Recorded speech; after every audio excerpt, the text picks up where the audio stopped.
Hi guys, তো আমি দেখাবো আজকে নতুন বরগাড়ার ভিডিও। তো দেখতে পাচ্ছেন এই যে র্যাক দেওয়া হচ্ছে, ওই যে দেখতে পাচ্ছেন কাঁচি দিয়ে র্যাক দেওয়া হচ্ছে। তো এই যে দেখতে পাচ্ছেন এখানে বাঁশ কোপা, যেভাবে বাঁশ কোপে সেভাবে বাঁশ কোপা। এই যে এখানে দড়ি দেওয়া আছে, দড়ি দিয়ে র্যাক দিতে হয়। তারপরে এই র্যাকের ভিতর থেকে মাটিটা কোদাল দিয়ে উল্টাতে হয়।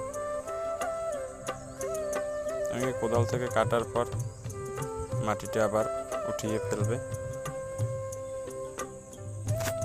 দেখতে পাচ্ছেন। তো আসলে এটা অনেক পরিশ্রমের কাজ।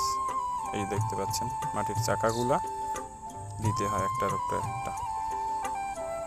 তো ভিডিওটি কেমন হয়েছে আশা করি কমেন্ট করে জানাবেন সকলে।